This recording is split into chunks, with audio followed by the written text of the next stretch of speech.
Live from the Pathway Studios in Johnston proper. You are live from the path.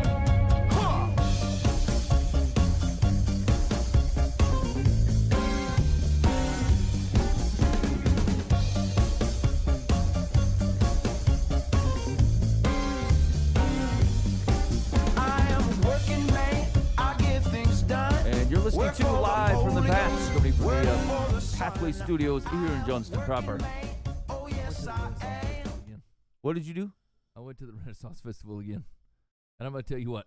I don't know. I've talked about this last time. I think I went to a Renaissance Festival a couple years ago, and I came in here all fired up because, like, I thought the one thing that those guys do real well is community, right?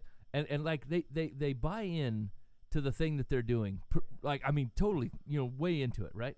And so, and a classic example is I was walking to go get some donuts or whatever, because they had the donut machine wafting right outside the gates, and I'm like, this is sold. I gotta find these donuts. And I'm walking with this dude, and a guy comes past him and goes, "Be alert, kind sir, the sheriff is about." And the guy, like, deadpans it, goes, "Thank you for the warning."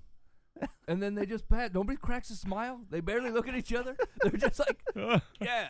And I'm sitting there like, wait, is the sheriff really about? or should I be concerned? Or what's happening? And like, and it stuck with me that, like, they pulled off like this brilliant interaction, and no one ever cracked a smile like they were in on the joke. Oh, that'd be terrible at that job. Yeah. I'd be like, hey, no real sheriff here. It's the Renaissance that was a good one. And like they just nailed it. And like every time I'm walking around, they're like, "I love your costume, man. I love what you've done. Yeah. I love that big hatchet you got there." You know what I'm saying? And like everyone's just complimenting each other, and like it's there's a certain vibe of that place that I'm just blown away with. That would never pass walking down the street, right? Like, I can't just walk past a guy and I'm like, "Cool sandals, dude."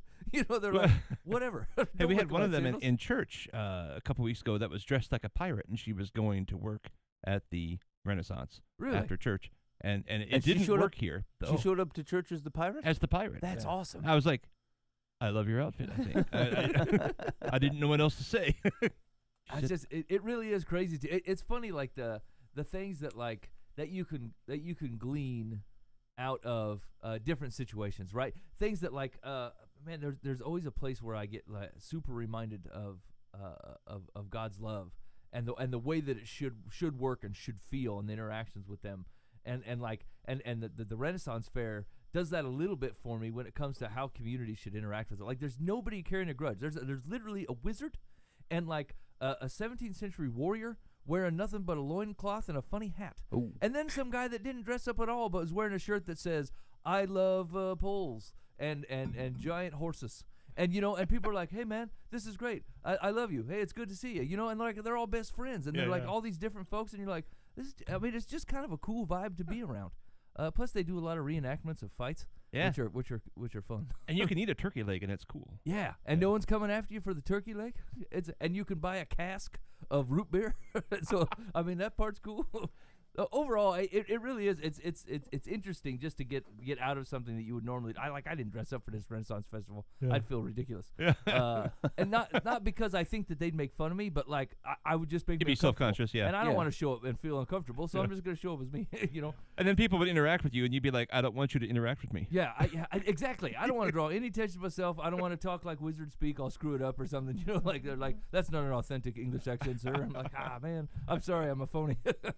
So anyway. It was just interesting to go and like glean a little bit of I'm like, this is actually a really good representation of what a loving community how it operates, So it was cool. It was a cool place to go.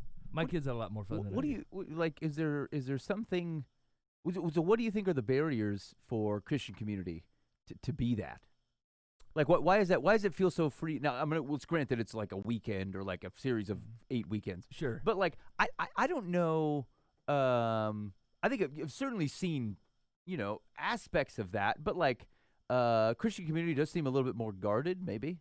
Well, I think it's because we don't have like a situation like that. There's no preconceived notion of what you're supposed to be doing. Right? Where like in a Christian community, we have a pretty set out way of living, and we follow the king. Where I follow at a Renaissance festival, that guy's a wizard. All I expect out of him is to be a wizard, and right. however he acts is however a wizard acts.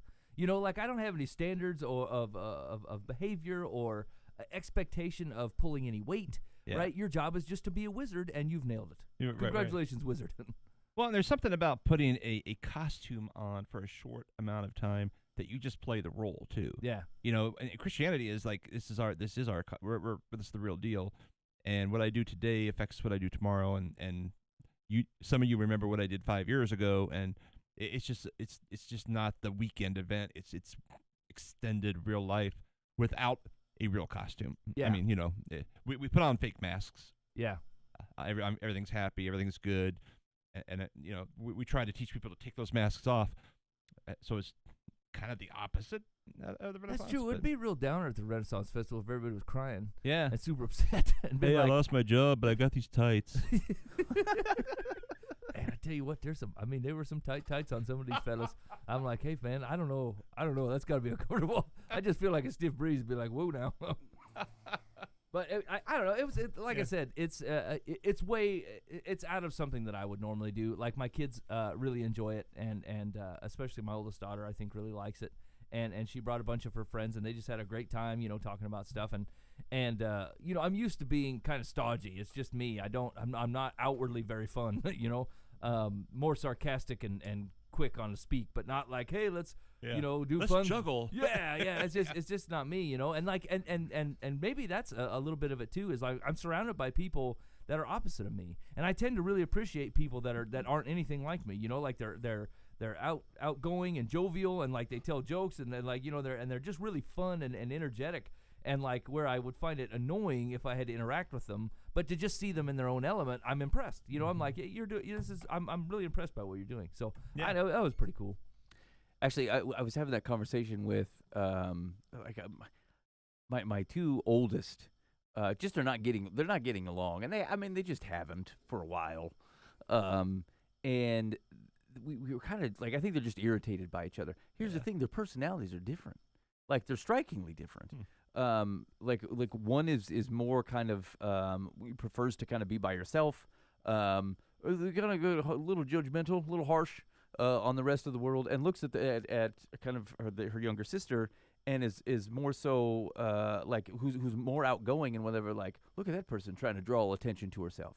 And like this is the kid, my second oldest.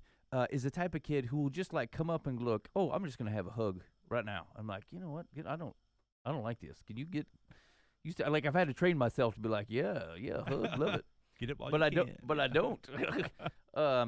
And so, in fact, we were at a softball game 2 weeks ago, and she stood next to me and just put her arm, like on my, like, with just like holding the side of my arm, probably for like 20 minutes. And I'm like, this is. It's the type of thing where my personality is like, what is this? Why is this even happening?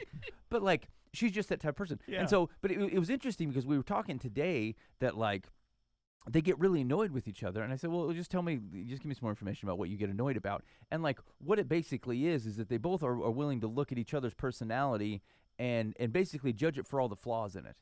Like, oh, this one wants attention all the time. This one never wants to come out and do anything. I said, well, okay, so you've taken someone's personality and you said, here's what can go wrong with this type of personality. Tell me where there's value. When someone who has a personality like that, how can that be positive for you or for the world or whatever? And so, like, getting to the example of, like, people who are kind of outgoing is that, like, but my second oldest kid can, like, talk to anybody. She can have a conversation with absolutely anybody. She doesn't find it awkward. There are, like, and that draws attention to you. And, like, it draws attention to, like, kind of bring people together and to engage them in conversation and it takes energy to interact with people in that way and to ask questions about their life. We're like, I realize that, like, I rarely ever care about a detail. It's why I don't do small talk very well. Someone will be like, oh, yeah, hey, how's it going? Oh, I had a rough day at work. Oh, that sucks. That might be as far as I get. That's about all I'm done. Someone might go, oh, really, what happened? Or where do you work at? Or, you know, like normal things, a conversation might happen, and I wouldn't do. And so, no wonder we can't interview people. I know. Like, oh, I don't good. particularly care. but like, here's the thing. Where was I at? I was somewhere like in line at the Menards or something, and I heard some guy behind me fire up a conversation, and he asked the second question that I would never ask. Yeah. And I thought, and he was having a nice conversation with this person, and I thought, It's just not in me. Yeah. Like, it's not in me to ask the second question. It's transactional information. Rough day? Okay. My wife does that. She'll ask the third and the fourth and the fifth question. I'm going, I was ready to leave 20 minutes ago, and you're still talking to this person. Boy. I said goodbye. I mean, and I'm standing here awkwardly just waiting for you to don't ask another question. We'll get to the car and say, you just asked too many questions. Well, they never quit talking. Well, you kept asking questions. Right? So we stopped at a Village Inn to grab a pie for somebody, right? And I go in there solo, right? And I come back into the car with the pie, and I'm like, hey, man, your uncle was in there. And she goes, oh, he was? I'm like, she goes, you go say hi? I go, no. Why would I do that? She goes, well, why not? I go, I don't know. What do we have to talk about at the Village Inn? Hey, man, Right. you're at the Village Inn. I was there for pie. Yeah, I was just getting a pie. She goes, well, that's rude. I go, Not a he small doesn't even know group. what happened. Oh man, I have fled people in the store because I thought I didn't want to make them feel like they had to say hi to me, because I would appreciate if they did that for me. Yeah. Now, Yeah. they're the type. These were the type of people who probably would say hi and be excited to see me in the store or whatever. And like, I will dodge people I care about and like as people simply because I don't want to have a shallow conversation with the store. And so I've done that. so like, you're right. This is why we can't interview people. Exactly right. We're not good. We should have a talk show. Yeah. So you play music, you put an album out. Okay, great, man. We'll see you. It's great. Let's have it. What would someone who likes people ask? But that was the big point, though, is that like, if you can get to a point where you actually start to enjoy people for their personality and that makes them different, and appreciate it without one feeling like that it has to be you, but also allowing yourself to be stretched and saying, I mean, it could be some of me, because it is a bit ridiculous to hide from people in the Menards Yeah. that you know and like, Yeah. and to not say hi to pseudo family at the Village Inn. I mean, I know this man very well. Yes. This was That's terrible. Like, and so like, do I can we recognize in this room as fellas that like, you know, we probably have some room to grow in this area. No, we definitely do. Maybe. And so anyway, like the big thing is, and like this is where it kind of goes back to the conversation we were having a couple weeks ago around humility. There's just a nature of like, hey man, maybe my gut reaction to the world, whether it's speaking on something or reacting in a certain way, is not implicitly good. Maybe I should hold tight. Watch someone else interact in a similar situation, go, hey man, maybe they're onto something. Maybe there's something here that like, it's a hard conversation because there's parts of me that goes, look, you got to recognize who you are as a personality. All right, ready? I'm gonna tell a personal story. So me and my wife tussled before I came to the show. We got home late from a softball thing. I had to run to the store to get something for redoing the floors, and I get home and I've got like 15 minutes where I need to leave to get to the show. This will not be a surprise, nor is this offensive to say on the quasi-public airwaves. My wife means, like, the clock means nothing to her. No, I mean, that's- absolutely nothing. It does not. She will be 30 minutes late, and it does. I mean, we recognize it, but like, it means very little. For me, like, I'm not great at being on time, but like, I really hate to not be on time when I had the ability to do it. Like, when it was possible to do that. And so we were running behind, and she was trying to work on something, and she's like, hey, can you just stay here for like another 10 minutes? I'm like, I got to get to the show. And she's like, hey, you made up the time as to when the show meets.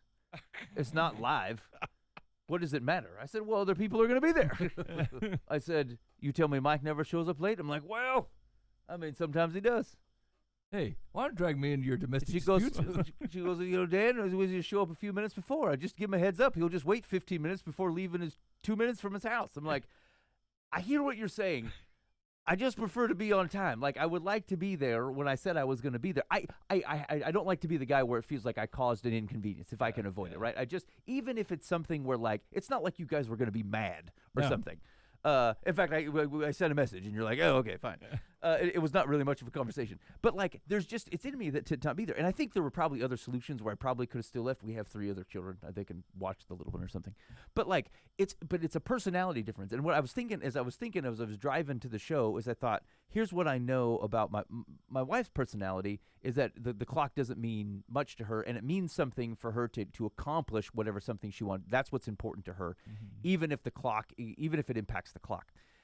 My personality is one that I would rather be the guy that faded in the background, and like, I stand out if I'm late.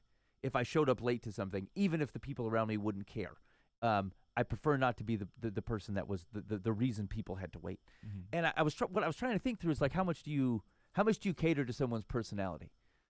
Because like although I know that about my wife, and I probably could have just thought through that and go, look, just tell the fellas you're going to be 15 minutes. Don't even mention that you're late for the show, because one, it doesn't particularly matter to her, and two, this is just something you can do for her. And then I thought, but then did she have any liability on my behalf? Because like obviously, like I value this. Can she value that too? And we're 15 years of marriage here, and we're a bit standoffish about this particular item, as no one is particularly willing to value the other person's personality. Hold on, the whole reason I was telling the story though is thinking about looking at someone's personality, and I think there's value in kind of without putting them in like a super solid bucket. Going, okay, I mean, I kind of get how they're a little bit more gregarious versus they're a little bit more reserved. There's value in knowing that, but there's also risk in trying to restrict people to that. Like just because I have a reserved kid doesn't mean I got to go, oh, well, you're reserved, so it's okay to act this way. It's like, well, maybe God's changing that in you. Maybe other people around you are trying to tug at you a little bit so you're a little bit less reserved and a little bit more willing to not hide from people in the Menards, as an example, right? And so it's an interesting thing to like recognize what you're predisposed to without otherwise codifying that as an idol and going, yeah, I mean, it's just how I am. I got to be somewhere on time, and I flip out. It's like, well, maybe you shouldn't flip out. Yeah, maybe you should calm down a little. Yeah. Right. And so I don't know. It's an interesting walk, and it's more interesting in closer relationships because there's a point in which you're like, you have to stop being surprised. Like my wife has never really cared for the clock, and so year 12 of our marriage, and I'm like, don't you care about whether we're on time? It's like, no. I mean, you know this. What's the back? Still don't. Yeah, but my outrage is misplaced. Even if it's accurate, it's just misplaced. And so it's just an interesting thing to think about people's personalities and whether one you recognize what you're prone to, but also still open to be able to change it. I think it goes. Remember we were talking about like, where you walk in and like you pass the same pile of laundry for like 3 days. And your eye didn't even register it as being an issue. It wasn't even a pile. It's just part of the room, no big deal. And it never ticked your box. And as much as you want it to, it never will, right? Like it's just not in you to look at that and go, that laundry needs done. You just walk in going, where's my watch? Where's my watch? And your brain is going, pile of laundry, not a watch. Bed, not a watch. Whatever. You're just like, where's the watch? And so and so a lot of that stuff, is giving your spouse that same, attitude where you're like, how is it? Because I like that would frustrate me slightly as well, where I'm going like, how is it possible that you don't, like I live my whole day off this clock. I start work by this clock. I leave work by this clock, right? We set appointments, doctor, everybody else in the free world has agreed to the clock, But like on the other hand, if you were to try to talk to me about that pile of laundry, I would have no defense for myself, but I'd be begging for mercy. Look, I didn't see it. I would do better if I saw it or it registered to me, but it does not. It's just not important. But it's just not important to me. Yeah. And so, like, you're right. It's very difficult to go. I mean, it's nice to know your own tendencies, right? To say, look, I realize. And so, like I parlay to my wife when it comes to the, hey, man, everyone in this house has passed by this garbage can that has been 7/10 full, like for the last week, and no one thought about taking it out. And I'm looking at the kids like, way to go, fellas. That we're all in trouble. At least one of you should be like your mom and notice that the garbage can is getting full. And like every time I go to the garbage cans, I think, I bet I could put one more thing in here. Yeah, I don't see any reason to dig this thing out. It doesn't seem to be falling over yet. Yeah, I mean, I will get it when it's like spilling over and causing a bunch of trouble. I'm like, time for the garbage. With a smile on my face. I don't actually care. But like, if you try to find me at like 95% full, I just throw stuff in and go, this looks fine. We're going to move on. So when my wife says, hey, you guys need to pay attention to this garbage more, I'm like, she's probably right. Yeah. I don't actually have a gauge for this. And so if she says it's time, it's probably time. It's probably time. And so then I check every 2 days and just take it out, whether it's ready or not. I'm like, you're out of here, garbage.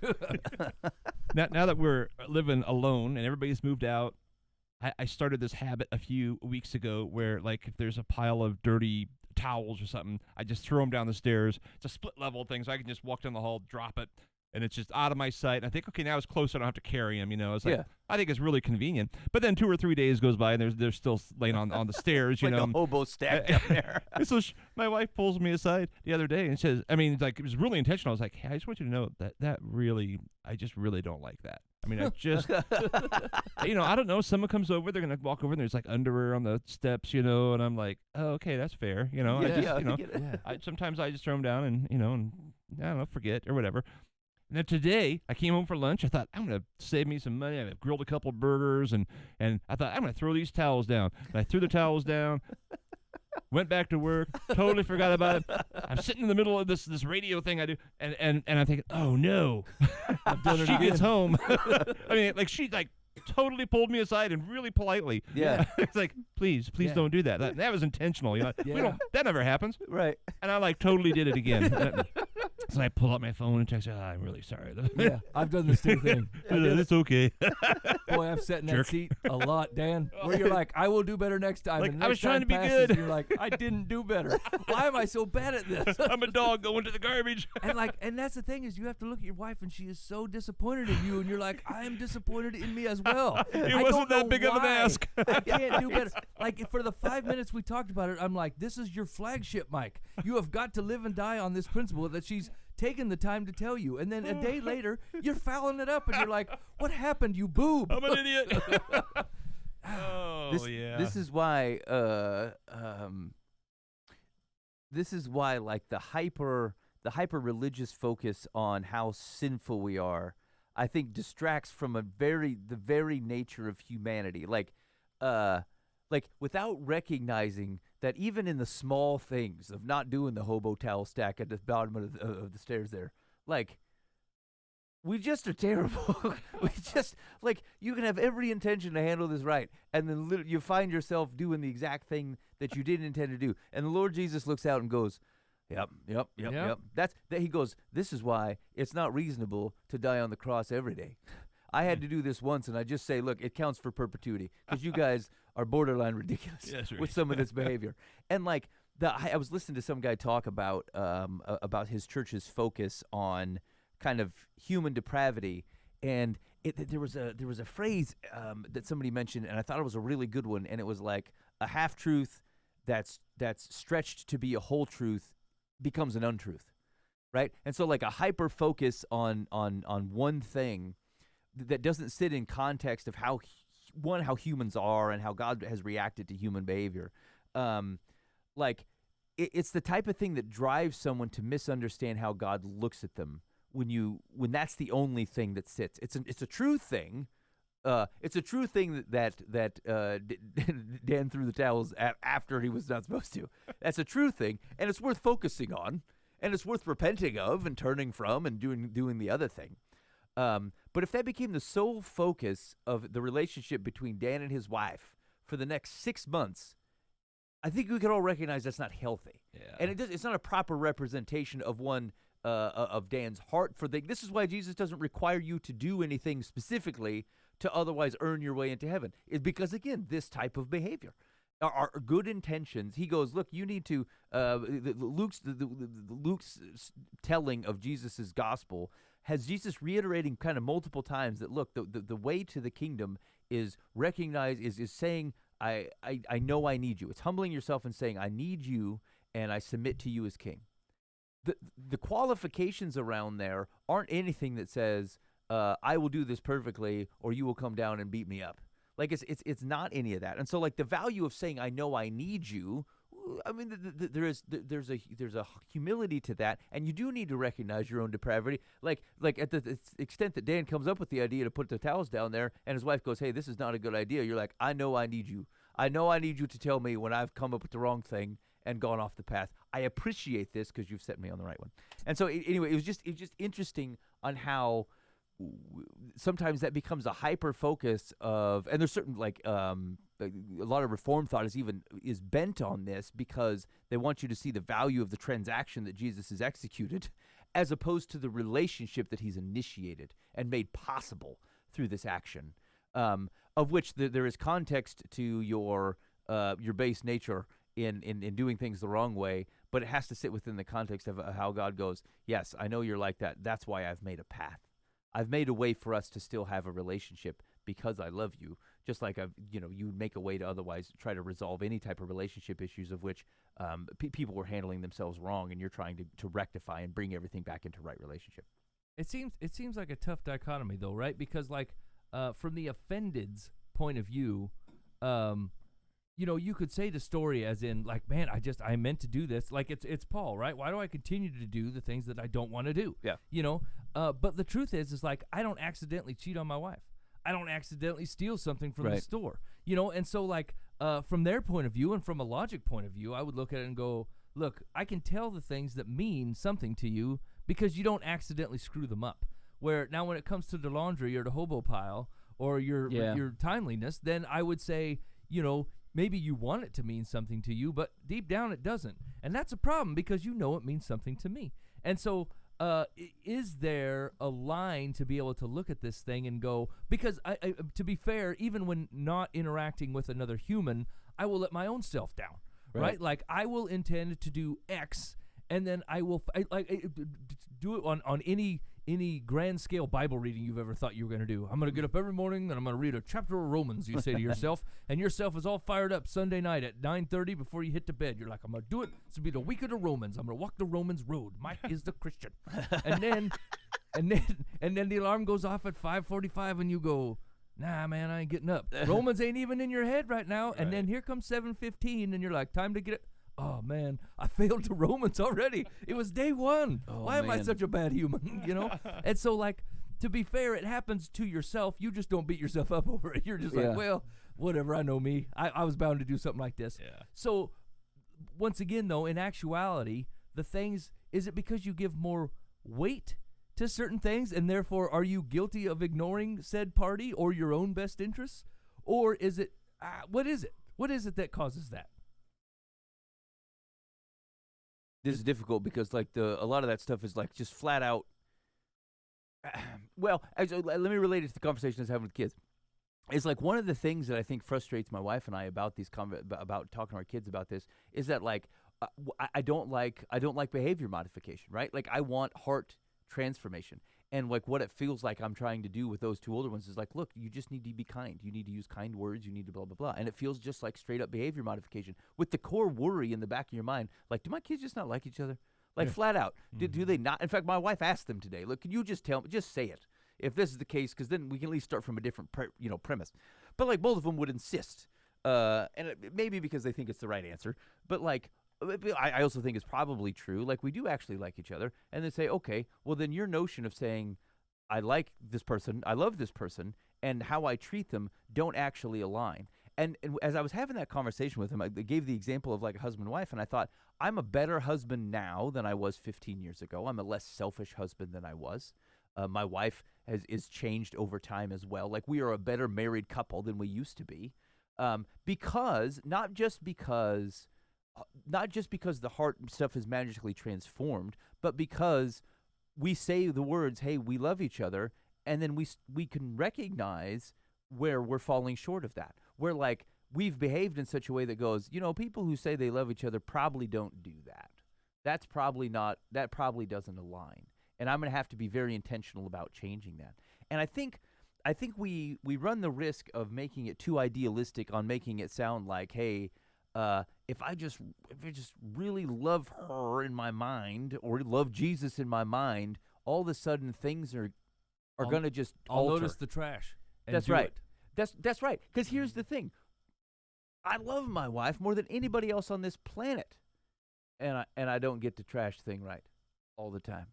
Right? And it's not because I don't love her. So, like, there is a notion of saying, of recognizing this is how I feel, and then continuing to always evaluate your actions and say, well, if this is what I actually feel like, then how I'm behaving doesn't align with that. I need to align. Like, that's a notion of repentance, really. It's a notion of sinning. It's like you can love Jesus and still sin. The difference is to recognize it and go, I really do love Jesus. I don't want to fall short like this. It will take me effort and intentionality to not continue to do this because it doesn't align with what I actually believe to be true. And it's such a weird thing because it starts to treat yourself like you're a separate entity from yourself. Like, because you're like, this is what I think, but here I did this thing. And it feels like there's a chasm between your fleshly desires and your inner soul. And I think that there is. Yeah. You've There met is yourself. Yourself is not trustworthy. Well, and you love your wife more than anyone, but every once in a while you still love yourself more. Yes. Yes. And so you will walk by and intentionally not see the garbage because you know if you look at it, you would consciously go, I need to do that. Right. So, I can't leave. I mean, this. so I'm that way. I'll be like, I don't tell myself don't look at the garbage, but I if I were honest with myself, I mean, I had to have left that door today thinking, there's a pile of laundry Yep. Yeah. 6 feet from me. Yep. Yeah. But Yeah, I I'm on the was way blind out. to it. I got places. I got things to do. Yeah, I'm busy. You know what it's like. This laundry's not that important. And I think that we do that with our faith. Yeah. I love Jesus. I'll do anything for you. But I really want to do this right But now. I want to do this thing. Yeah. It's like you remember the did you guys read Every Man's Battle? Oh yeah, Yeah. a while ago. Yeah. So like one of the things this is about trying to teach guys from sexual temptation, and like one of the deals is the bounce basically. Yeah. Hey, as soon as your eyes land on something that doesn't belong to you, is You potentially can't help corrupted it. your You mind. see it. Yep, it's just But- there. Yep. Then you got to bounce from it. So you take it in, and then immediately you kind of just move on to something else that kind of takes your mind off it. On the opposite side of what you're actually going for, that's a lot of this behavior. Hey, my eyes landed on the garbage can, bounce. Yeah. Yeah. I don't want to be tempted. I don't want to be responsible for that. And so I'm going to let my eyes bounce. Like, here's the deal. My washing machine is in my bathroom. We moved it upstairs because my wife didn't want to go in the basement. And so every time I am in the bathroom, I'm looking at laundry. And, like, I have to be intentionally, bounce. I'm not going to think about the laundry. I got to do something else.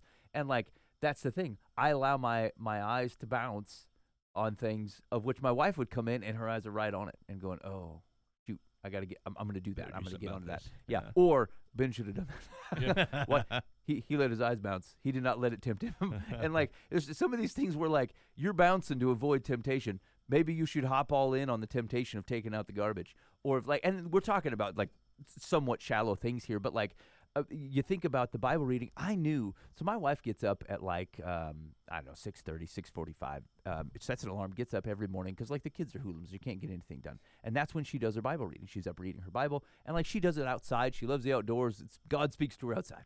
And so she's listening to music and she's studying. And it's getting colder out, right? It's like 45, 50 degrees in the morning. And she's out there reading outside. And, like, I remember Sunday night, I thought, I know that it really means something to my wife for me to get up and go outside with her. And, like, that's not my God love language, is the sitting out in nature in the cold, listening to something, doing a journal. Like, I wish it was, it's not. But, like, I know I need to do it anyway, and it's valuable to her. And I thought, I'm going to do that. Nope. You didn't do it. Nope, I didn't do it. My alarm went off, and a kid had ended up in our bed, and, like, what I had in my mind was if I move, he's going to wake up. Now, that's possible because he's a hoodlum. But, like, it's also possible I could get out of that bed and be just fine, or could, like, sneak out and see if he rustles and then, continue the rest of the way. But I convinced myself that, like, no, I'm going to leave. I don't want her to be disrupted. This is ridiculous. I don't want her to be disrupted, and so I'm going to hang out in this bed. So I end up getting up at, like, 7:30, where I work at 8, even if it's from home. I got stuff to do. It has to get done before I can start working. I don't have time to go out there and sit with my wife. And I thought, this is it's just, I had great intentions because I love her. Yeah. And then the next morning, it did not happen. I allowed my eyes to bounce and say, I will not be tempted by this thing at this moment. And it's a false thing. It's a harsh reality to realize how many times during a day, even just based on that story, I go, because I don't want to, or I want to. I'm going to do it because I want to. And, like, if you had to look back, like, your brain is firing, mega fast all day, right? And, like, if you had to look at a graph at the end of the day before you went to bed, I think you'd be really shocked on how big the because I don't want to pie is. Right. Where you value yourself to be a humble, Christ-following, wife-loving, supportive, pouring into her kid, encouraging person. You're like, this is what I am in Christ. This is who I am. And then, like, if you were to actually look back at your graph, you'd go, boy, I know. I didn't do that at all. You know, like it looks like I did, and that's Yeah. why you're able to pull off the charade for so long. But like it's the things, like I think those are the things that the Holy Spirit, like when they say that, like you have when they call it a walk with Christ, this is what we're talking about, right? Where the Holy Spirit starts eating away at that graph, right? Like it should start shrinking the longer that you know Him, and the longer that you're following Jesus. The Holy Spirit going to start coming after every bit. And He'll take as much as you'll give Him, you know. And I'm sure you're going to wall off some rooms and go, I don't care what it looks like. 5:30 is not Mike awake time. I don't get up at no 5:30 to do anything. I don't care what it is, right? And so like you'll say, I have full intentions to fire up the Deuteronomy study today. No, you don't. Like you want to. You have the intentions of there. Yeah. You're not a jerk, right? And you're not a liar. Yeah. But like you're also going, as I know when 5:30 hits, I'm gonna go. Nah, Nope. nope. Do not Deuteronomy. Not today. Yeah, and I think that's what's difficult is that like it's hard to reconcile the fact that like you really do want to do those things. Like it's not dishonest, because I think you could easily say, hey, look, if you really wanted to do that Deuteronomy study, you would have done it. Like it's not that simple. I wish see that it were. phrase all the time. Yeah, Yeah. I wish it were. I wish it were that simple. And I don't say this like this. No one wants to accept this because it seems to allow a very slippery path of which seems to allow you to go like, well, my good intentions count. I mean, I was a great husband Sunday night when I loved my wife and decided to do this thing, and then I was sucked because I didn't do it. But like, it's not fair to go. I don't think it's fair to say if you really wanted to, you would do it, because a lot of times. This opens like a big can of questions. But like a lot of times what we want, what we aspire to with our lives gets destroyed with the choice that we make in our moments. Ask any adulterer. Like if you want to think about it, is that like someone who, do I believe that there's people who say, look, who really do love their spouse and then in a moment make a terrible choice. And then actually when they're talking to their spouse, go, no, I really do love you. I think that's still, I do think it's true. There's obviously something cracked in there. There obviously is something broken. And this is a very extreme example compared to someone who just decides not to take the garbage out. Yeah. but like, Yeah, Ben, holy cow. Me and Dan were just that like took a turn. whistling good old marriage stuff, and you're like, and then the guy cheats on her. Wow. I'd say it was a dude. Well, actually, I remember I was writing something one time, is that like, and it was like a fake, it's a English paper or something, and it was an argument between a guy who like, there are certain things where if you do it one time, it becomes your label. Like if you commit adultery once, people are like, dude, that's an adulterer, right? But like I forget the trash. I don't take the trash out one day. People don't go, oh, that's the trash avoider. Like it doesn't. You don't get tagged the same way. Boo! Boo! Trash avoider. Shame. He wears the letter T everywhere he goes. But that's the thing, is that like it's a very frail human experience to recognize how much moments can blow up your otherwise real and true intentions. And like being able, like there's it's a notion of discipline, and nobody likes to talk about discipline and habit and reining stuff in, but like this is where discipline comes into play. You don't need discipline to guard your ambitions.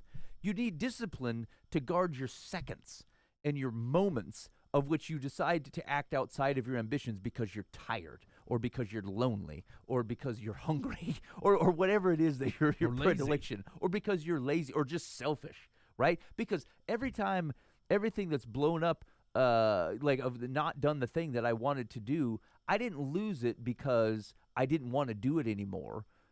Because I always felt guilty, and I realized I really wanted to do it. It's because in some moment or another, to Dan's point, I said, I choose me over this thing. I choose sleep over this. I choose blah, blah, blah over that. And like, it's really the opposite, which is like how, as opposed to building an ambition of a life and trying to fill in the gaps, if you live your ambition or what you want to accomplish through your moments, they will ultimately result in a thing that you want.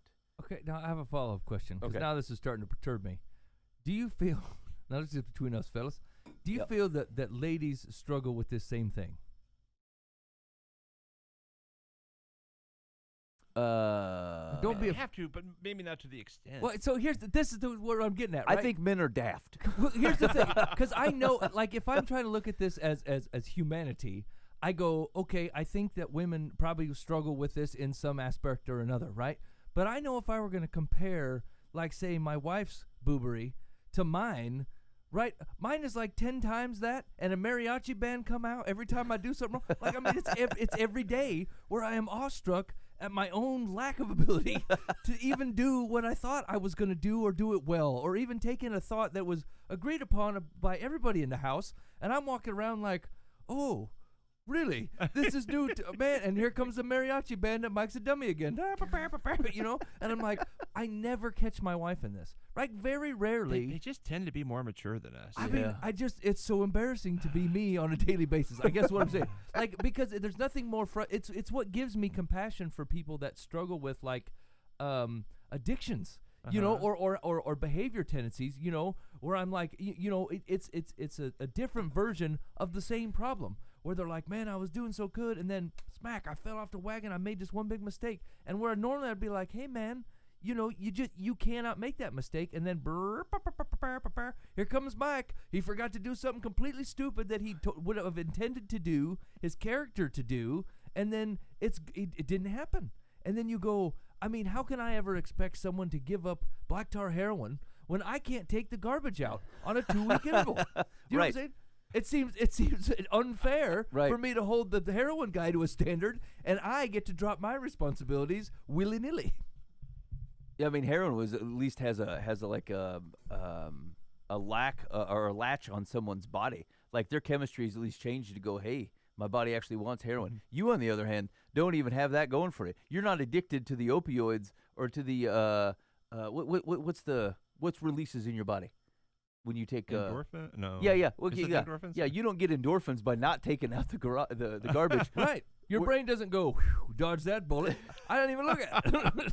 I just passed it as if we don't keep a garbage in the house, which I know completely is wrong. Man, you know, I've had as a friend of mine that we've had this conversation. Probably perennial, like at least 2 to 3 times a year. We look at each other and go, "Hey, man, I haven't been doing all the stuff that I intended to do." I said, well, "Are we too busy?" He's like, "Nah, I have time." Like, generally speaking, we're busy people. Like, I know, like, people who aren't busy. Like, the guys in this room are pretty busy people. Yeah. The guy I was talking to was a pretty busy guy. But, like, push come to shove, do I have bandwidth in my day to do these things? Yes, I do. Yeah. Yes, I do. Absolutely, I do. I can totally do that, and frankly, cost me. I don't have to chop anything out. I don't have to stop doing any particular item. I've got the time. Why are we this way though? I'm tired of it. I don't want to be this way. I want to do the exact opposite of what we're talking about, both for my marriage and my children and Jesus, and in the exact opposite order. Right? Like, I want to care on a minute by minute basis what God is asking, where His heart's at, and, like, as much as I intend to, I do not do that. And so, like, there's nothing more frustrating, especially because I can look back 10 years ago and I can go, you know, I recall times 10 years ago where Mike was really trying to figure out what God had going and what was happening. And then I can look at parts of my day now and go, we're 10 years down the road, Mike, and you are doing less. You're asking for less. You're screwing it up more.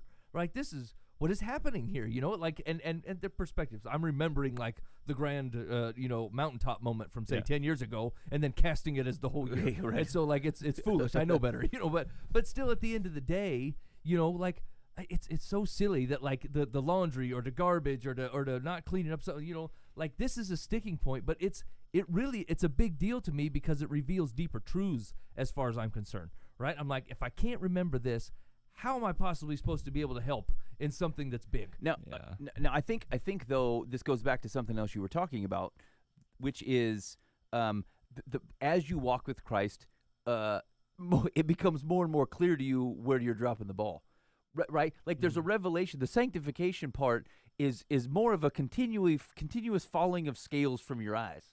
Right. Whereas where I say that, like, over 15 years, my wife and I are better husbands and wives, but on balance, we still have the same number of things of which we are struggling with because God keeps going, okay, great.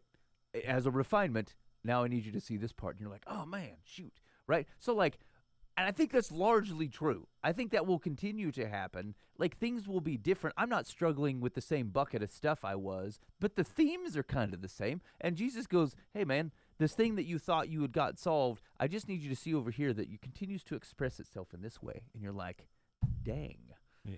Dang it. And maybe that's the refinement we're talking about, to the point where you're an 80-year-old man that can smile at your own mistakes and go, I knew there was more. Yeah. Okay, here we go. No surprise here, boys. Because when you find yourself as a 20-year-old man, you're angry. You're like, what is this pointing out all my flaws? How dare you? Whatever. Like, you get fired up when people try to correct you or point you to something. You're like, whatever, mind your own business. And by the time you start maturing in this thing, you're like, I knew there was more of this shenanigans. All right, okay, I hear you. I will pay attention to this. And maybe that's the piece that comes from, like, maybe you got a rotating bucket of Jesus looks down and talks to the Holy Spirit and goes, you know what, Dan can handle 15 things at once. That's the maximum. So we're going to have him pay attention to this 15 things. When he takes one off the list, we're going to get another one from the bucket of Dan mishaps and put him in that 15, and we're going to have him look at that one for a while.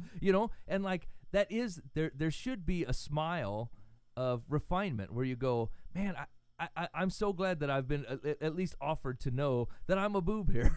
I'd like to do better than I'm doing, because that's the whole goal, right? Is to be more faithful in all things and honestly follow and put all your effort into these things that your heart is yearning for, But then you have to watch, once again, the mariachi band in front of you. I'm like, oh man, what's that stupid flesh mic done this time? What am I going to get so much trouble? I just want to go a day without being an idiot. Okay, yeah. So we're open for marriage counseling. Yeah, we're here to help. It's Mondays after 10:30, I guess, is when we got some free time. We're not even going to charge you because, frankly, no one has said it's worth anything. So that's where we're at on the marriage counseling from Life from the Path. I'd be interested. So if you're a lady and you listen to the show, do you have the same struggles? Do you hide it from your husband so he feels like a bigger boob than he is? Like, I think just tell us, will you? We're totally, like, in humility, like, we're willing to say, like, we just feel like dudes, like, struggle with daftness. And if we can create any open-mindedness here, ladies, for you, it would be, if you otherwise have a good dude, and you know that he's a good dude, just know that he may very well not be doing this intentionally. Like, although we talked about the eye bounce on the garbage, and I think there is some of that stuff. Like, there's also a very high possibility that, like, the things that are important to you just aren't important to him, and, like, the only way that like, he just doesn't see it, and he might not intentionally be missing. And, like, frankly, the same thing is true. This is where ladies always. I was going to say the same thing could be true going the opposite direction, but, like, what tends to happen is that it's not like, oh, well, he does the outdoor stuff and the lady handles the indoor stuff. Let's say that was your split. Like, if that was the case, my wife would still go, hey, grass is getting a little bit long, because she sees both. My wife takes in both things. Yeah. I barely take in my thing, and, like, every once in a while the thing that she is focusing on. And my wife somehow keeps a juggle of both things, of all things going on. Yeah. And so, like, I do think God has built that in women. I think they have an ability that sometimes dudes don't have.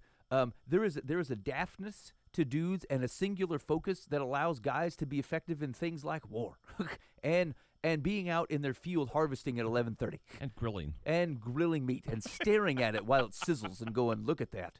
Could you be doing two other things? I sure could, but I'm going to stare at this meat like it's going to jump out of here. Well, that's the truth. You sit there and watch a piece of meat cook like it was your best friend. Yeah. Cook on, burger. Cook on. I'm just going to sit here and keep an eye on it. I wish I had a drink so I could enjoy it while I watch this burger flare up. I was just thinking while you're saying that is like, it's the dude's reaction to daftness. That's what actually tends to get me in the most trouble, is because I will think this garbage is a problem. I know what I'll do. I'll just take it out every day. I'm tired of missing it. I'm tired of screwing this up. Yep. I'll buy twice as many garbage cans, and I will just take it out every day. And she's like, why are we busting through $75? What's a garbage bag? I'm like, garbage is that, woman? We're solid. This problem has been handled, and like it wasn't addressed in the right way at all. Right? It was just I don't want to be an idiot again. I will do just about anything not to bring the mariachi band back out. So I will change this garbage all the time just so I don't get in trouble. And like once again, that's daft dudeness. You were like, whatever, I'll fix it this way. Yeah. I think there is, and like this is why. I'm just sorry. I'm trying to run through my head whether I'm gonna step in some kind of deep something for having said this out loud. I'm gonna say it, and then you guys let me know. So, like, I think when we talk about women tend to or men tend to, this is not saying that there's not daft ladies, Sure, or sure. that there's some sharp dudes out there who are not having this problem. I But am like, one of those. but like, I think you see this in a lot of like some of the greatest inventors. Like again, there's conversations around like accessibility for ladies in some of these conversations, but like I think a lot of them are men because men are the type of dudes who will like sit in a room, focusing on the same idea, blind to their caring for their children or doing other things that they're supposed to do while they peruse over some kind of singular focus of Yeah. which may or may not benefit the world. And tinker and tinker and tinker. That's right. That's right. They'll jack with something for like 5 hours when someone else might have given up or bought something else, and they're like, "Oh no, I think I can fix it." And like, so here's the thing: is that like I do think there are notions of within gender that do drive some of this that is valuable to the world. And it's okay for guys to recognize this, and I don't think actually guys should lose all that. I don't think guys should become like it's not necessary to become completely. My wife is often overwhelmed for having taken on everything. I'm not sure it's always the best for like, and ladies are often juggling a lot, some of which they might be able to put down and not have to. But like, I think there's a value in it. But like, I think just like on the personality thing, it's okay to say I'm prone to this without losing that or overdoing that. How do I stretch to recognize that like I probably could use a little bit, see the world a little bit the way that my wife does. It would serve her well and probably serve the world and me better. So actually, maybe that's the growing point within your marriage is like, can you trust your spouse with those boundaries, right? Like, can I trust my spouse knowing that I have a propensity to X, Y, and Y, and Z? Like, can I trust her to help me gauge that and rein it in? In a loving way, but like, hey man, it's time to put down the whatever. We need you to focus this way, and then you humbly go, okay. I get it. And same thing for fellas to their spouses. Like, listen, you got a lot going on right now. You're juggling emotional burdens with 17 people, and you got conversations going with like 35 ladies at once. Yeah. And like, I mean, I'm burdened just thinking about it. Yeah. And so let's like, do pizza for the next 3 nights. Just Right. let me buy the pizza. Let's buy pizza, do something different, and not have your spouse on either side take offense to that and say, look, I'm just trying to, I'm not going to drag you into my ignore the garbage ways. I'm not even trying. I'm just saying, let's back off a little bit in your area of expertise, and I will humbly accept when you say, look, it's time to back down a little bit on what you're doing. I think if you can do that and watch the broad brushes, it's probably healthy. There's healthy balances in there. There is. That's a good point. I think there's a level of maturity in a relationship where we are willing to hear that and not say you just don't understand, because like how that can easily be received is to say, hey, I need you to stop thinking about it. Like I think it's overwhelming you. Let's do this, and the reaction is to say, look, you just don't understand where I'm coming from here. You don't think this way, and so you don't understand. I can't just let this go. Just like if your wife were to come out and say, look, you need to stop tinkering with that thing. It's taking up a bunch of your time. And you're like, you don't understand. This is like, I can get this fixed. This is my responsibility. I really want to do this. Like, there's a level of maturity that allows someone to speak that way into your life. And frankly, there's a level of trust that they won't abuse it, right? That like knowing that you're the person that's going to focus on something and get it done, and allow you to breathe within that, and then be the person that reins you in as it steps over, not the person that tries to cull it from your personality completely. Just like no matter how much our personalities are different. Like there's no reason, nor is there any justification for me to try to get my wife to think the way that I think about something. Like in fact, we homeschool. We're always home all the time, like doing whatever. Like I'm working from home, she's schooling from home, and like it is like I've tried on a few different occasions, and she's even asked a few for me to like step in and try to help with their school. But the truth is, like we just approach things so differently. I'm actually not helpful. I could probably do it on my own, something completely different, and come up with something similar, but like my approach is just different than her approach, and it's not a good or bad. And so like there's just ways of which like it doesn't make sense for me to try to change the way that my wife looks at the world or how her mind works. Like that's just silly. But like it is valuable in our mature relationship for me to say, hey, it's too much.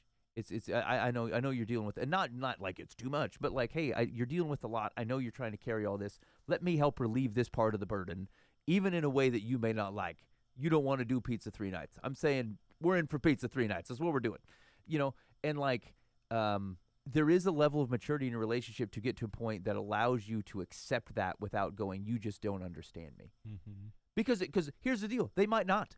No. I don't understand. I don't always understand flippant responses to time. I'm like, why does this not bother you at all? Because it does not. But like, I don't get it.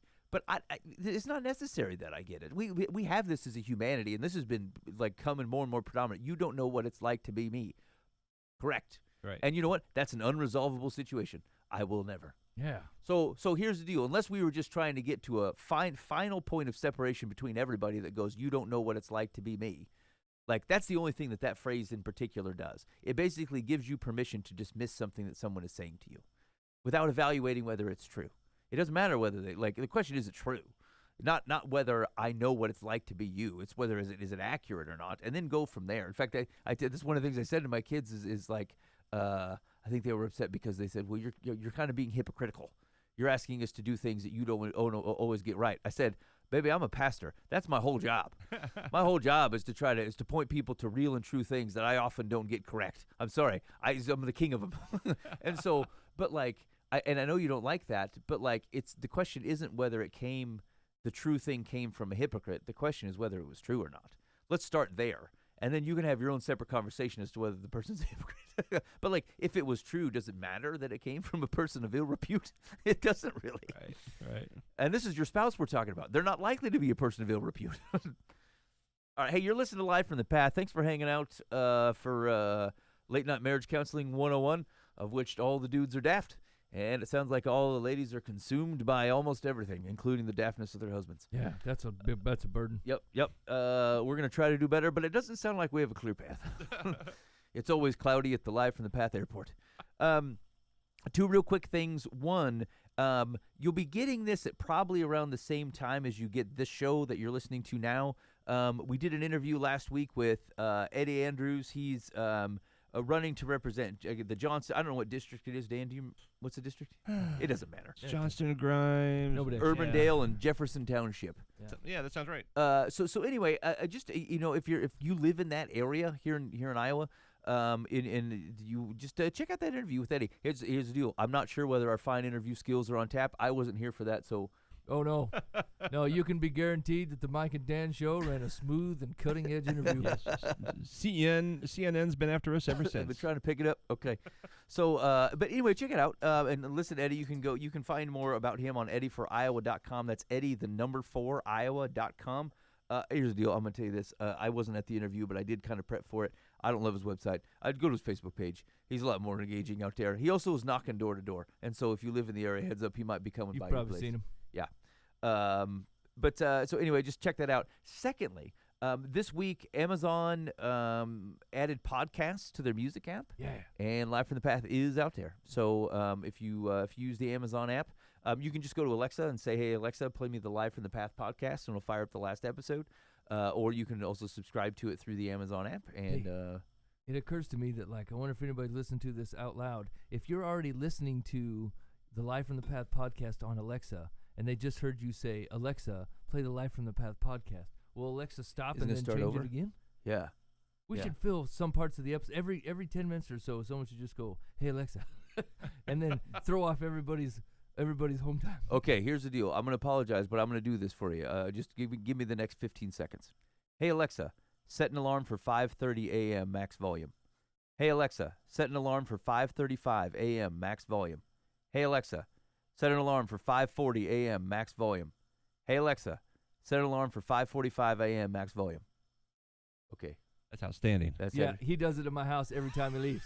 Every time he leaves my house, he sneaks back to the kitchen window, and I catch him. I'm cleaning up the table after him and his family leave, and I see him over in the window going, hey, Alexa, set an alarm. I'm like, get out of here. Why? We're not children. I love it every time. And he giggles back to his van and leaves. I get such delight out of it. I do. And if you're listening to, obviously, if you're picking up the show via podcast app, if you guys could rate the show, it does help with exposure. I don't expect that we're going to climb the charts here, but for you guys, that if you get value out of the program and you want other people to see it, one, I thank you guys so much for interacting with us on the Bob Eisenhower complaint line. That's been great. But if you could also just rate the show, if you could leave us a review, like that stuff's just helpful. When people are reviewing and rating things, and they're more likely to show up in search results. And so it is nice when your name is part of the search result. But like right now on the Amazon podcast, if you search for Life from the Path, you actually have to type all of it in, and there's no suggestions, and then hit return, and we will show up. But no one's like anticipating that Life from the Path is being searched by other people, and it's really downheartening. Here's the deal: is I knew that, like, right when we first talked about title, like naming the show that, I knew very well that, like, this is if there was a social media person out there, they would say you shouldn't name it that, because when you search for something, a lot of times it chucks out kind of middle words, right? So from and the. Now you just have live path or live path. Now think of the types of things. If you type live path, you're going to get holistic healing folks and exercise people, and but they need to hear this. They do. They do. We are, but we are very likely to show up at the end, unless you type like live path podcast, and even then, there's a lot of like live music podcasts and like stuff live like from that. Daryl's house. We're behind Daryl. Yeah. So I'm getting a lot of like books. I typed. Can you do this? Just I need to do it on the Alexa On the app, not the Amazon. Oh no, the Amazon Music. Amazon app. Music. So like there's Amazon Shopping, Amazon Music, and then there's an Alexa app. Those are 3 different apps. The Amazon Music that's where I listen to all my music, but not on the Shopping app and not on the Alexa app, but on the Amazon Music app. Yeah. Amazon Prime Music. Amazon Prime Music. Yeah. Anyway, we're out there. They I like to say it was something special. They picked us up in the rotation. Absolutely. But anyway, if you listen through that, I actually do. I listen to most of my music through that Amazon app, and so to have my podcast there was pretty cool. Okay.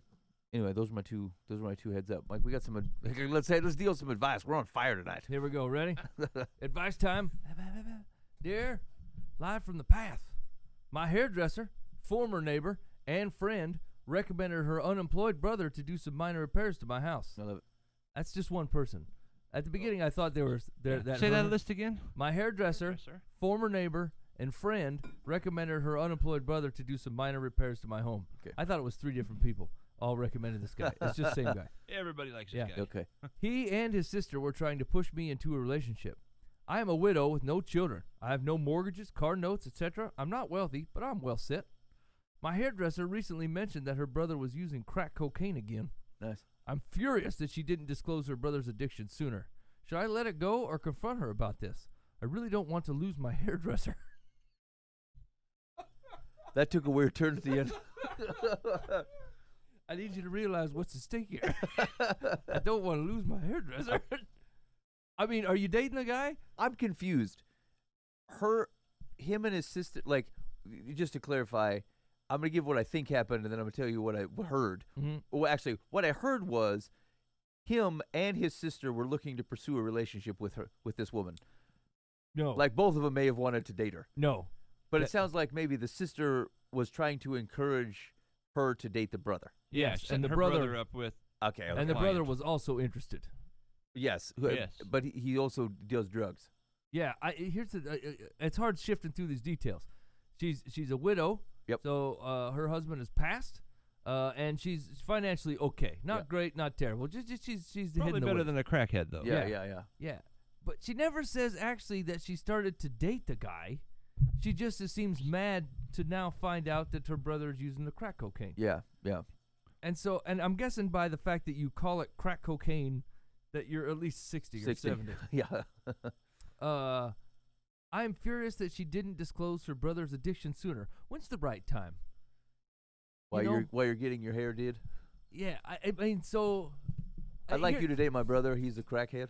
I mean, to be fair, like if let's say that my sister was on crack cocaine and one of my friends, I don't think I'd try to set my friend up with my sister who has a current drug problem. But did the problem occur after she tried sounds to like set him up? Yeah, sounds like after. Like reinstated, like you back fell to crack cocaine. Absolutely. So here's the thing: is like, let's say my sister has been clean of crack cocaine for say 5 years, and I'm like, hey, look, Sally's available, blah blah blah, and then my friend does not date Sally, and then Sally takes up crack cocaine a couple weeks later. I'm like, hey man, Sally's back on the crack. and he's furious at me for not bringing it up earlier or telling her entire backstory. It'd be inappropriate. Agreed. Yeah. Hey, they got 14 speeding tickets. Yeah. By the way, they used to be on the crack cocaine. I mean, That's not your story to tell. yeah. Now, current crack cocaine would keep you from even bringing it up. Yeah. But past crack cocaine, and with a healthy distance to say, look, it looks like they might have Seems turned to a be under corner. control. Then you can try to set them up on a date or whatever. And if they want to discuss it, or Sally wants to tell people at her own leisure, that's her backstory and her background to tell, not your business. Yeah. Now that it's come up, now you're just telling it as a bit of news, like, yeah, unfortunately, Sally's back on the crack cocaine. You know, And maybe she's doing that to be, hey, yeah, don't get too serious. Even if you weren't, if you were yeah. thinking about it, it's Yeah. probably time to back it down. Seems like Okay. she did her a favor. Yeah, this all seems pretty reasonably so far. I'm furious, but I really don't want to lose my hairdresser. You can always just say, you know what, I don't think I'm interested in your brother. Thanks. Yeah. Yeah, I mean, they're not pulling the strings on your life. You're Yeah. not dating a guy, or if you are, you can say, look, I'm not really interested in getting involved with this. I call it crack cocaine. Cocaine. I don't know how to handle this. Yeah, obviously. It's a foreign world to me. I'm not hip to what's happening Yeah. here. So, So you doing the Molly or what's yeah, there's really no reason you're overinvested here, Yeah. right? Like, I agreed. I mean, you'd seem like, hey, why would you even set me up with somebody that has a fault to this extent? But at the end of the day, it's easily fixed. Like, hey, if we're dating, we're no longer dating because it's just not the part of my. I'm not there in my life to be dealing with that. If we're not dating, it doesn't matter anyway. So I would say keep your hairdresser. Say, I'm sorry to hear about your brother that's on the crack cocaine. I hope he finds the help he needs. Wait, so ultimately, does this, like, she found this out, like the hairdresser told her? Yeah. Yeah. Yeah, I run into this all the time. It's more of in a corporate environment, but people are like you bring them into something, and they're like, yo, yeah, no one told me. I'm like, I just did. Yeah. That's why you're here. Like, how early do you have to, like, you don't have to be on the ground floor of absolutely everything. You don't have to, like, the people are weird on how, once they find out about something, they get upset that they didn't know it earlier. Like, well, Yeah. I mean, it's very pompous to think that guys you're the weren't- first call out of everyone's phone tree. If you guys weren't on your dang phones all the time, you know what I'm saying? Because that's the way people work. I'm having a baby. Phone. Hey, everybody, I'm having a baby. You told 75 people at once. And now it's become the new norm. You didn't tell me. Well, I'm telling you now. I was waiting until I was going to see you. Well, everyone else already knew. I already met everybody. Now I met you. You know what I'm saying? And, like, people are now infuriated because you didn't send out a company-wide email or a Facebook post on every detail of your life. Yeah. Our expectations have gone out through the roof. Yeah, it's always weird because, like, it always happens whenever it's happened to me. It's always happened where, like, it's not someone who you never told. It's just someone who you got done telling, and they somehow, in reaction to the news, are offended they just didn't know earlier. Hey, why didn't you bring me in earlier? Because it wasn't your business earlier. That's what I'm telling you right now. It's just so weird. Because, like, let's say you found out there was a rumor going around in the family mill that so-and-so's back on heroin, or crack cocaine. Is the first call to make to one of your hairdressing clients? That you tried to set up with them months ago? And then you don't know whether they're dating? Hey, I just heard hot off the press. Yeah. My brother might back on the snow. What do you think of that? Okay, so what was the question? Should I let it go or confront her about this? You let it go. Yeah. Oh, I'd certainly let it go. Yeah. This ain't worth losing a good hairdresser over. Yeah, no doubt. Especially your age. Secular's going to say, call the police. Yeah. Secular says, do you own a whip? Secular says, you are certainly free to ask your hairdresser why she didn't tell you her brother had a crack habit before recommending him to do repairs in your home. Boy, it just sounds like a bunch of white people, old white people talking about crack cocaine. And just the way it's all phrased just sounds like people ain't seen crack cocaine their whole life. I thought I saw him with a powdered donut, but then again. Yeah. It's all on the mustache. Yeah. He's even a bad drug taker. He doesn't even do it well. He's sloppy. Missed. You are free to ask her why she would recommend him to do repairs in your home. It's a fair question if nothing is missing and the repairs are done properly. Refrain from doing it while you are angry. If you hang on to your temper, there's no reason why your relationship with the woman should end.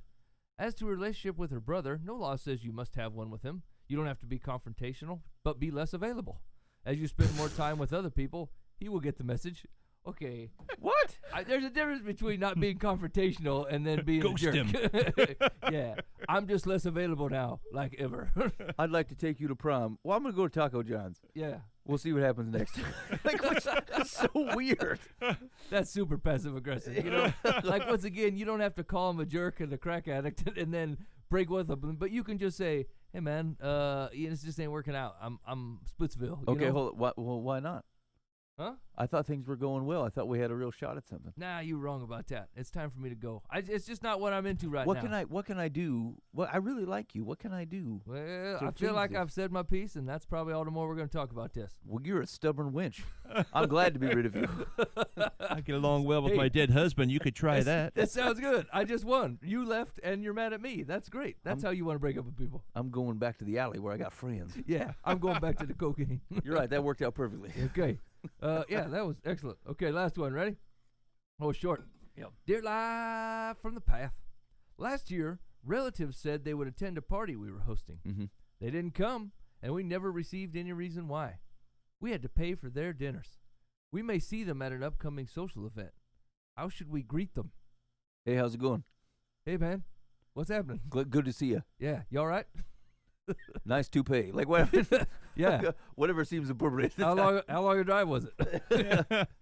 I mean, Or you could do Dan and I's move and just run away. That's right. Here they come. I mean, Don't ask any questions. what are the alternatives? So about those dinners. Yeah. Hey, thanks for coming. Now we can settle the score on that chicken cordon bleu. From a year ago.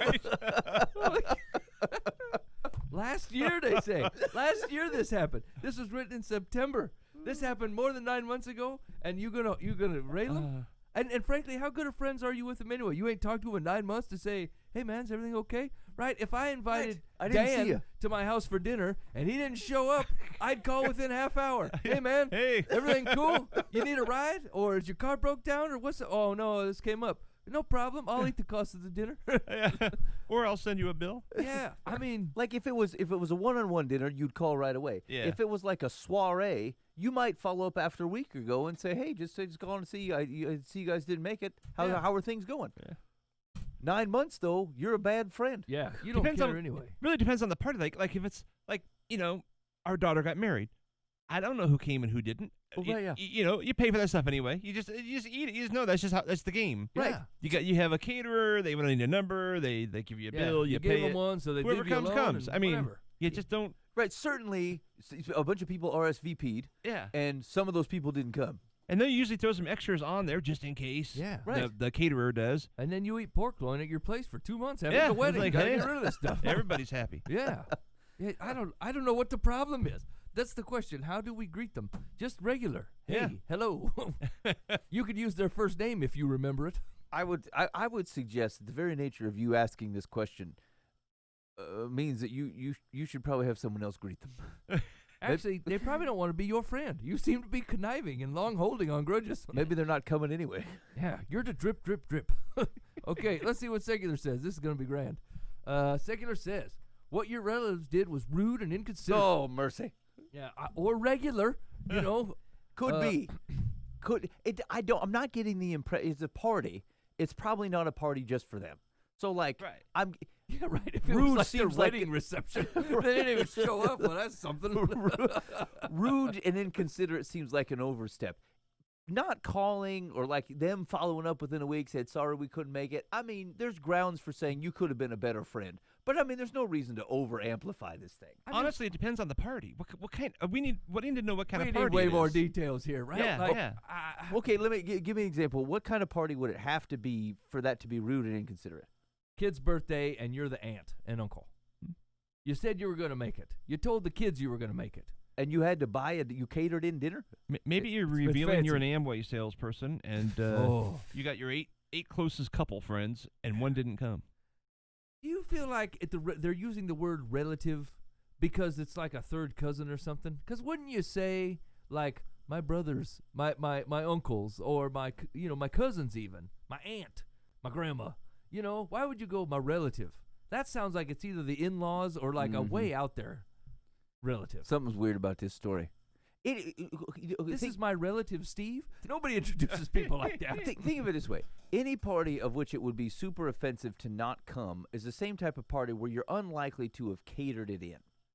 And like I assume that when they say we paid for their meals, they don't mean we bought enough chicken for everybody, and they didn't come and eat their portion, and now I feel ripped off. I think it was just a party. Last year, relatives said they would attend a party we were hosting. Yeah. Maybe it was an Amway sales pitch. Maybe they invited the Mercy Ship guy over. Or You know what I'm saying? Like Pampered Chef or something. Yeah. Hey, They man, said they would come. I'm just into Norwex. You should come to my Yeah. party. Oh, yeah, we'll definitely be there. No. 9 months. This whole thing sounds foul. Yeah. This is petty. You should leave it be. Okay, well, here we go. What your relatives did was rude and inconsiderate. When you see them, say hello and calmly ask why they didn't show up. Be polite, which they weren't, and in the future, remove them from your guest list if their answer doesn't satisfy you. What are you, the queen of Tibet? I mean, you can just I mean, cut their head off. I'm done with these people. Unsatisfactory. Jeez. They didn't. I mean, once again, this is a product of the Facebook generation, right? Like, tell me everything you're doing all the time. I used to be able to not go to a place because I didn't want to go, or my family couldn't make it, and no one gave me the hassle about it. But like now, they expect a text message or a social media thing, or like, hey man, tell me why you didn't make it, and tell me today. Tell me right now. And like, have you ever done that to somebody? I've done that to people I know real well, where like they're supposed to be somewhere, they didn't show up. I'm like, what is the deal? And just automatically assuming they're a big jerk. Turns out somebody right next to them is in the hospital, and they're in the ER with them, and I'm being a turd. Because I just assumed that they were just up to nefarious, laziness or standing me up. And like, what a crack of humility that was to go, look, man, like you don't live at everybody's house, you don't know everybody's circumstances, and you're passing judgment on whatever happened that day, and you know nothing. You know nothing. And so that's just a horrible position to be in. Yeah, I mean, there seems like there's a time when you invite a bunch of people over and the Thompsons don't come up, and you go, hey, man, I wonder where the Thompsons are at. Yeah. As opposed to like, hey, John Thompson, defend why you did not show up to my soiree before I excommunicate you. That's right. Do we do this every week at church? Right? Like all of a sudden the Samsons aren't here today, and you're like, oh, man, well, what's going on? They must be on vacation or something, man. That's too bad. It would have been nice to see them. But like, their tact is to call the Samsons during service, and so I'll put them on speaker. You guys just hang on a minute. Yeah, check and this then out. speaker the whole congregation and go, Samson, what's your story, bro? Yeah. You deserve to be here, and we deserve to see you. I didn't see you this week. You might as well not even show up next week either. We're done. Yeah. Give online, though. See ya. Please don't stop automatic contribution. Okay, that's the it. The Lord sees everything. Yeah. Thank you. Yeah, you can run from us, but you can't run from Jesus. Give online. Boy, I was watching a worship service from another church, and like they got through one song and they're like, and then they bust into their give online speech or had a text and give. I'm like, hey man, you're ruining the vibe. Can't you just get through like 3 songs at least before you hit me with your text message on how to give to your ministry? As far as I'm concerned, if the Lord wants to bankrupt you, he'll do it. If he wants to keep your church up and running, he'll make sure to encourage the right people to give to your place. But like, I'm just a casual viewer, and you're trying to hit me with the deeds and trying to get me to send you $20. I don't like that. I think that's flaky. All right, you're listening live from the path. Hey, maybe you hated today's show. We don't know anything about marriage and or party etiquette. Give us a call at the Bob Eisenhower complaint line. That's 515-517-0085, 515-517-0085. You can call or send us a text onto that complaint line, and we'd love to hear from you. Those were 2 things. 1, you either hate the show, or 2, you're a woman. And you're just going to try to answer. Do you have the same problem that the fellows have that we described with your deafness? That's the thing. Now I'm worried in my stomach a little because I'd like to hear the show before my wife does to see if the mariachi band coming back out. Nope. Because maybe I've said something completely foolish. That's what I'm saying. And then I'm going to be in big trouble again. Here's the deal. The poor quality of the show will justify the mariachi band. Yeah. And will otherwise then prove that the show was of higher quality than initial thought. Boy, I just got the best trumpet players in the biz at my place. Yep. That's going to be just fine. Let's see. And I think that's everything we got. I have every intention of, I think next week. I think we're on. Yeah. Yeah, maybe. Yeah. All right. Yeah, we're coming. Yeah. All right. Yeah, we're back. We got a wedding this weekend. Yeah. We'll be back. Yeah. Hey, yeah, Booba's getting married. That's what I got him for his wedding. I bought him his own personal mariachi band so he can be a fool just like the rest of us. Welcome to marriage, Booba. All right. That's it. Hey, thanks for hanging out with us. You've been listening live from the path. In the meantime, and until we see you next week, be faithful in the means. God will handle the ends. You've been listening to Live from the Path.